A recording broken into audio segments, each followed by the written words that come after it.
Good morning. I'm Dick Clay. I'm the president of the Filson Historical Society. And I would like to welcome all of you here this morning as we celebrate something of enormous significance and importance to our city.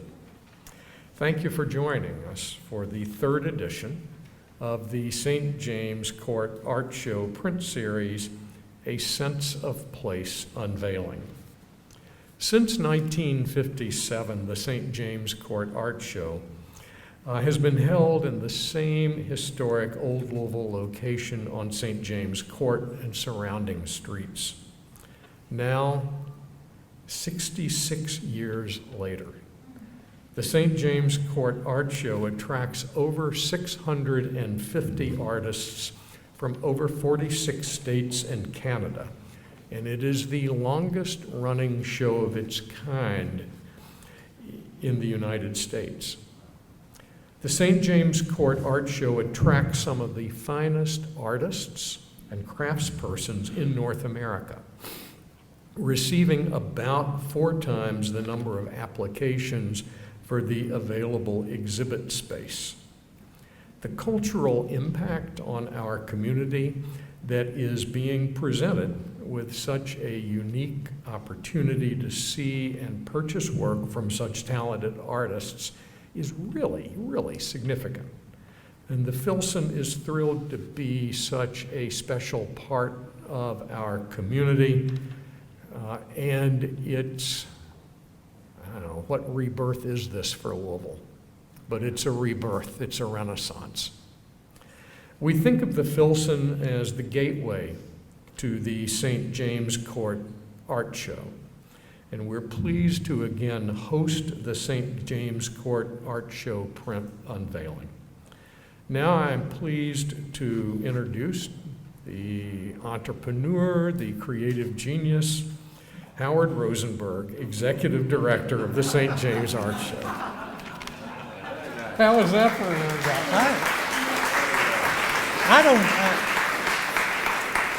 I don't know how in the hell to follow that up. You can't. I've never been called an entrepreneur, and definitely not a genius. What else did you forget that I wrote about me? You want me to take your notes? No, that's okay, because I need them.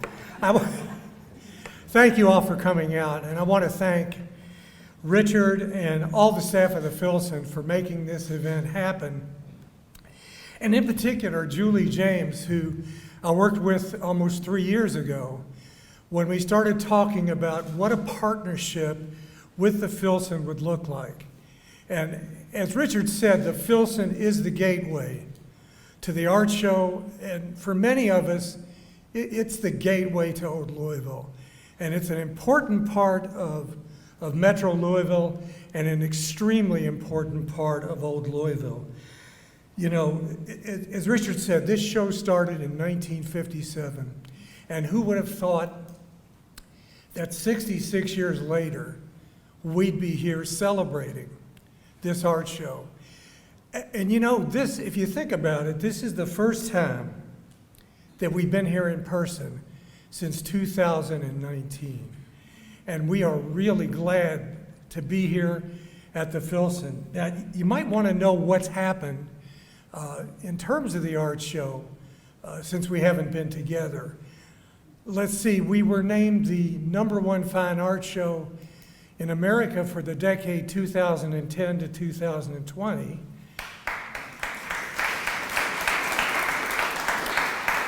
And in 2021, we were named one of the 2 top fine art shows in America. So, you know, it's never been about the ratings and the rankings.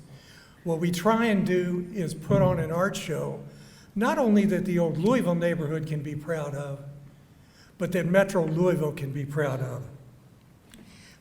I want to thank some people, and you know, I have very few opportunities to thank people publicly. I do want to thank Dr. Robert Powell and the executive board of the St. James Court Association. I want to thank the section directors. You know, we have 6 separate sections of this show. I want to thank Rick Serpa from Belgravia, Drew Lehman from the 4th Street section, Mary Martin, the director of the 3rd Street section, Larry Askins, director of the 1300 Association section of 3rd Street. It's a mouthful. And also Reverend D'Artagnan Hill from the West End Baptist Church. Other people that I want to thank is Karen Clayton, who's been with the show a number of years and who actually has taught me, if I know anything, have any expertise, it's because of what Karen has taught me. She's the assistant director of the art show and also the director of the St. James Court section. And I do want to thank, this is a time to thank people. I want to thank my wife Gina and the spouses of all the directors. She's given up on trying to figure out who I'm texting and emailing at 2 in the morning. Generally, it's David James. It could be Lauren Hendricks from the marketing team, Karen Clayton, or Mary Martin. The odd thing is that within 5 minutes, I'm getting a response to that text. So I don't know when anybody that's working on this show sleeps. And also a special person who I've learned to call whenever I have a problem, and that's Shalana Taylor from David James's office, his administrative assistant. She gets potholes filled, sinkholes filled, cars moved. How she does it, I don't know, but she does it. So she's a real gem. Let me talk about, I also want to thank all the artists that have participated over the last 66 years and the 225,000 people that visit this art show on an annual basis. There's some new things this year that we are really excited about. We have established a relationship with the Fund for the Arts, and that's in part, large part, thanks to Andre Guess, the president and CEO of the Fund for the Arts. And I know he's in the audience, so thank you so much. What that means is there's going to be a performance village at the art show. Performers are artists in and of their own rights. We don't necessarily think of them that way, but I've learned to appreciate what they do on a day-to-day, week-in, week-out basis. So we're going to have performances throughout the show. We're going to have center stage from the JCC, Kentucky Shakespeare Festival, and an ensemble from the Louisville Orchestra, and a whole slew of other performers to enhance what we do as an art show. There's another thing that's going to happen. There will be special programming and presentations all 3 days of the art show, developed by Sarah Battle from the National Gallery in Washington, who's been working with Forrest Zinga and Toya Northington of the Speed Museum to create programming about the influence of African American artists on the Louisville art scene in the 50s and 60s. And throughout the show, there are going to be a series of presentations in the Old Louisville Neighborhood and Visitors Center. The first one is going to be Painting a Legacy, an artist conversation on Louisville's mid-century black art scene. Ed Hamilton, William Duffy, and Robert Douglas will speak on their formative years as artists and the impact of the mid-century black art scene in Louisville, Kentucky. There's going to be additional lectures, and I think that deserves a round of applause. What we've been trying to do, all the leadership of the art show, is to branch out into the community and give something back, and this is an opportunity to do that. Now it is my great pleasure to introduce some speakers. First speaker, Mayor Greg Fischer. Now, I met Mayor Fischer when he was running for mayor, and also soon after he became mayor, almost 12 years ago. And he was talking about some issues. At that time, I was working with the Garvin Gate Blues Festival and just, had some issues in Old Louisville. And he was kind enough to give me his card, and he said, "This is my personal phone number. Call me with any problems." It only took him 2 weeks to get another number. Because I took him up on his offer, and I found out where he was going to be, because when he changed his phone number, I would always make it to those events. So anyway, he's been a great friend of Old Louisville and of the city. Mayor Greg Fischer.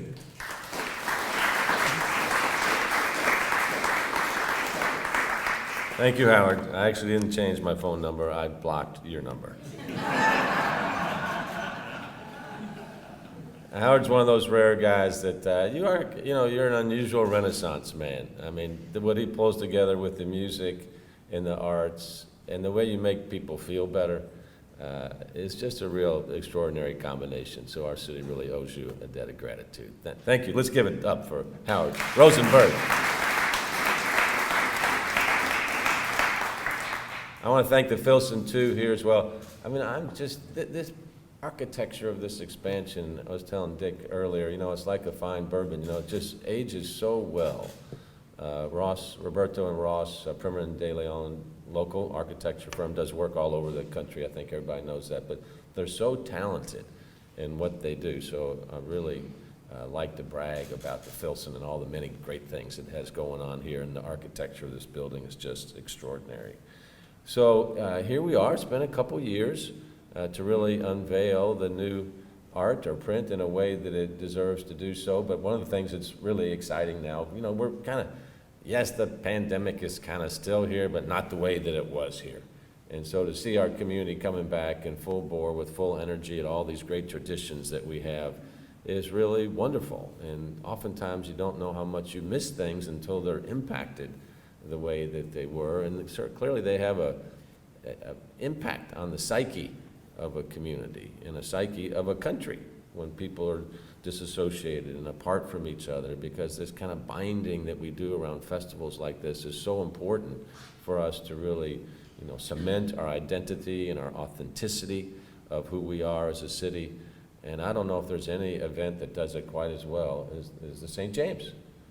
When we come down here, because we're proud of the beauty of the artist and everything on display, but the setting, in St. James Court and the surrounding streets, it's just, there's nothing like it anywhere else in the world. So it's that kind of setting that creates kind of a best in show.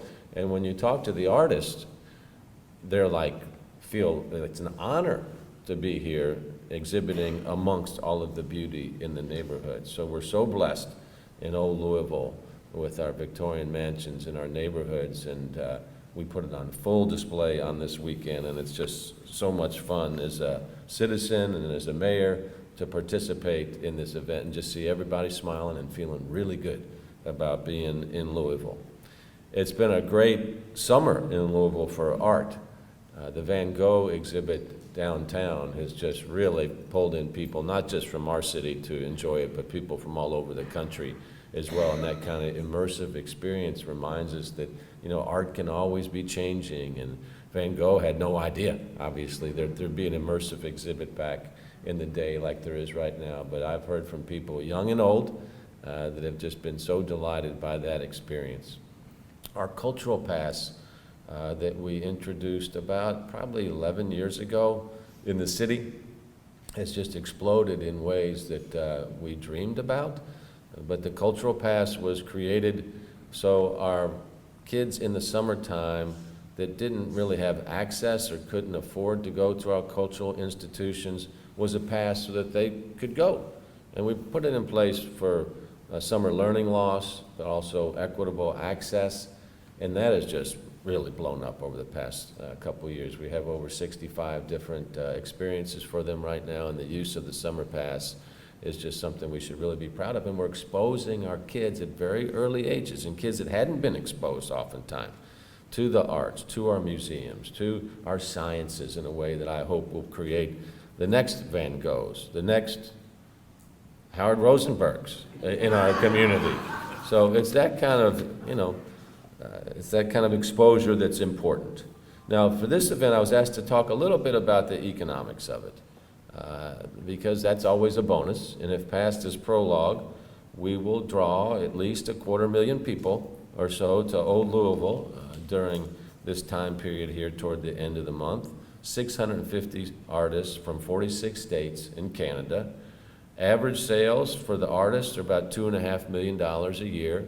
We get a little 6% sales tax, or I should say the state gets that, so that helps. The area economic impact is over $5 million, with a neighborhood impact about $60,000 for Old Louisville churches and schools, and $250,000 to $300,000 as the annual contribution from the Art Show Neighborhood Association going to Old Louisville neighborhood for upkeep and maintenance. So it's really got a nice impact in addition to doing all these nice things. And of course, this doesn't include the hotels and the restaurants and all of the bourbonism that comes with this as well. And the thing that's cool about it, and as you see events grow, is that the roots of it are authentically Louisville. When the show began with artists hanging their art on clotheslines down in the neighborhood to benefit the neighborhood. And boy, who knew how this would develop over the years and over the decades to what it is right now with all these national recognitions that we're getting. Another really fantastic thing, obviously, preservation is the part of the heritage of this special place of St. James Court that we have. And that's a theme in this year's selected artwork, which we're going to unveil in just a few minutes. Mark has told me that he really loves this piece of art and has created high expectations that he always meets as well, I might add. So we're really grateful for you and your artistry and your love for our city as well. Let's give it up for Mark here.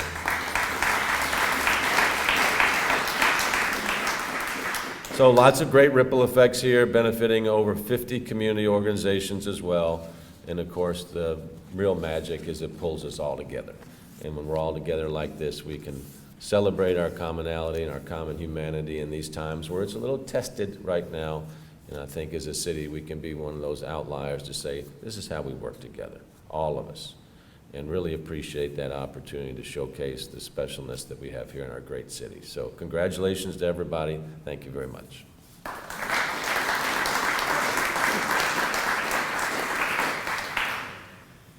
Our next speaker is a dear friend of mine, David James.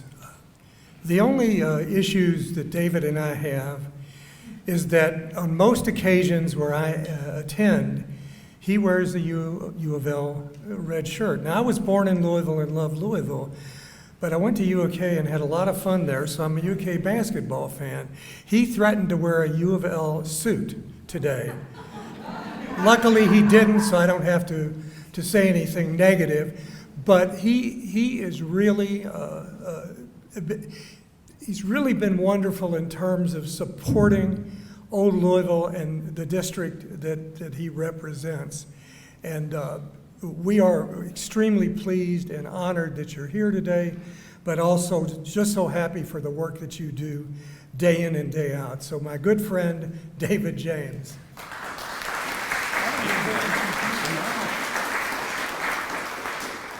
Thank you, Howard. And I did want to wear this suit, but I knew it was going to tick Howard off, so I'll just start with this go-karts. I want to thank everybody for being here today. You know, the mayor mentioned earlier, because of COVID, we came here for 2 years, and it was just us, and we talked to a little Zoom camera, and it was very awkward. So seeing everybody's faces again is outstanding. And I've been waiting all summer and thinking about the unveiling. I think about it every year, and I look forward to what you're going to present to us, and so I'm excited today also. I want to talk to you about the art show for Old Louisville. You know, there are a lot of Old Louisville folks here in the audience, and I want to say thank you for being here. But the reason that you're here is because you have such pride in your neighborhood.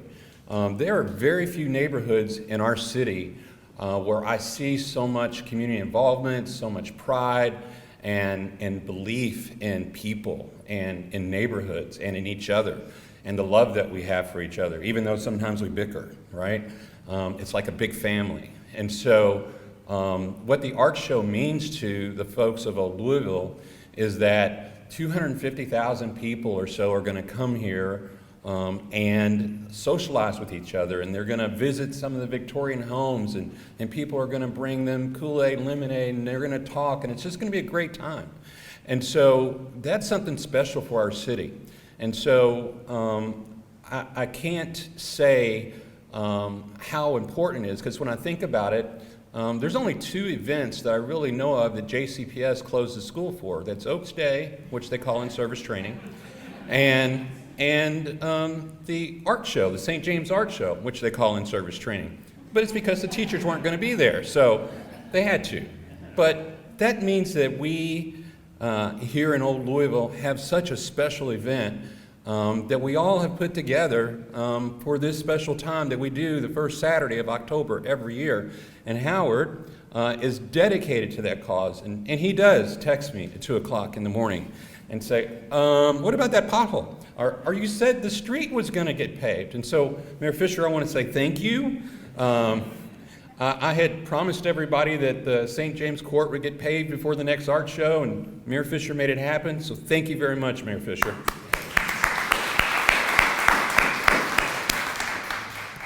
Otherwise, I was going to have to be out there with some black paint and a brush.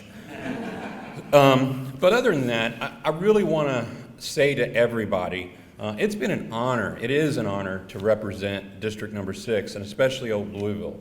The people here in Old Louisville are so passionate, and so passionate about the art show. So when everybody comes down and everybody's out in the street, it's just beautiful, and you all make that happen. Thank you very much.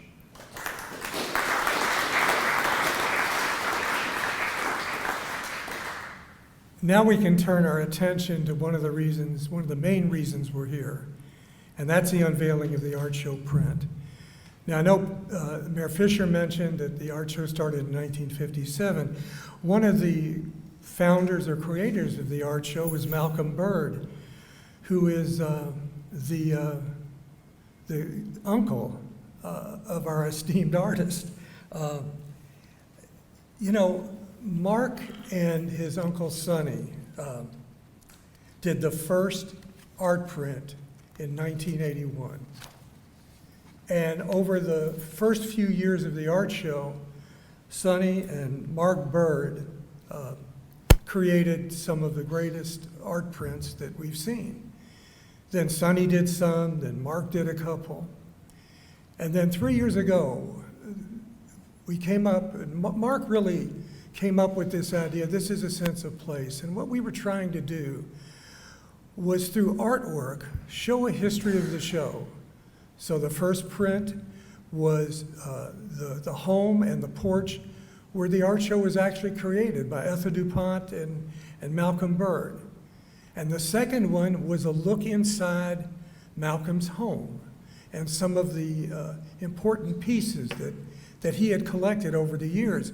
And really, if you think about it, the art show and Malcolm and that group many years ago, I believe were the start of the preservation movement in Old Louisville.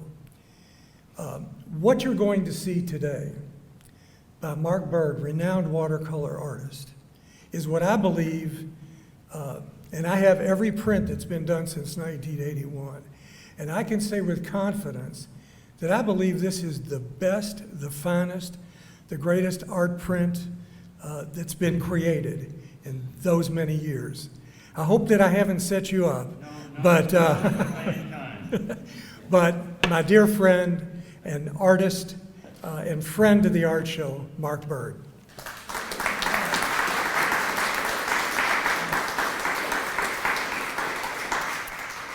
Well, that's easy to follow.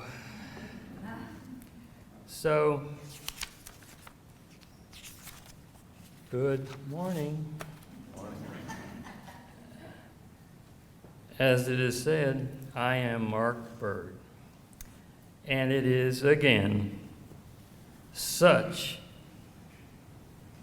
an honor for me to be standing before you today.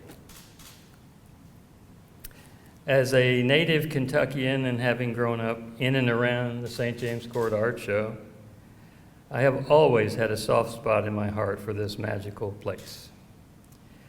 As a senior artist now, and with innate curiosity, I wanted to know why artists return to this show year after year.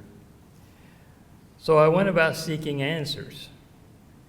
I asked artists from Kentucky and from across the U.S., why do you come to St. James? Why do you keep coming here? The answers were always the same. We come here because this beautiful place nurtures our souls as artists. It doesn't get any clearer than that. This stunningly beautiful place is unlike any other across the nation. and certainly unlike any other as a venue for an art show.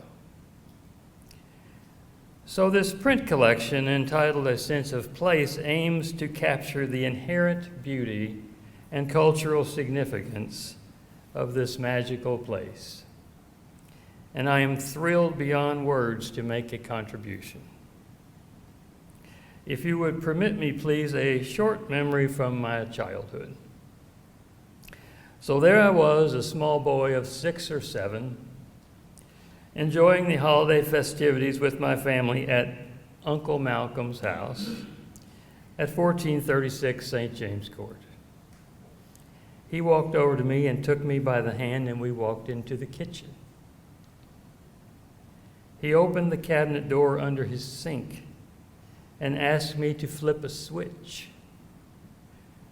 Knowing something cool was about to happen, we all walked to his front door and looked out at the fountain. It was suddenly all aglow in holiday twinkle lights. Now, to a small child, that was some magic. And as you can tell, it made a lasting impression on me. And the electrical wizard that made that connection happen shall always remain a mystery. The subject for the 3rd edition of the print collection, A Sense of Place, seems more than a little appropriate given its presence as the centerpiece of St. James Court. And we'd like to unveil this work, and then I'll tell you about it.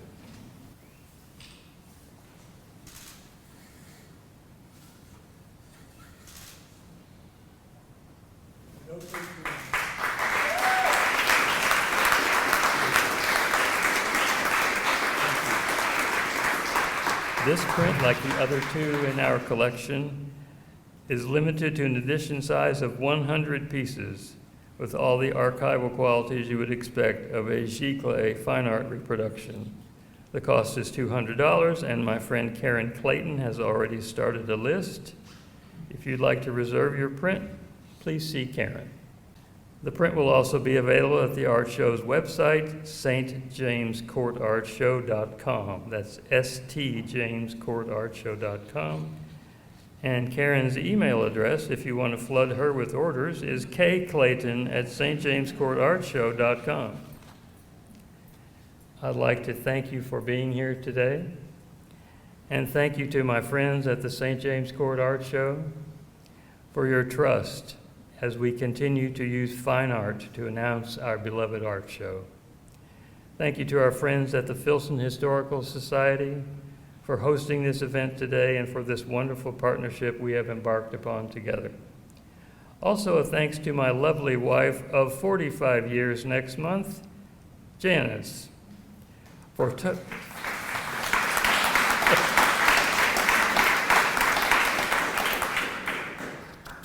tolerating this artist's life.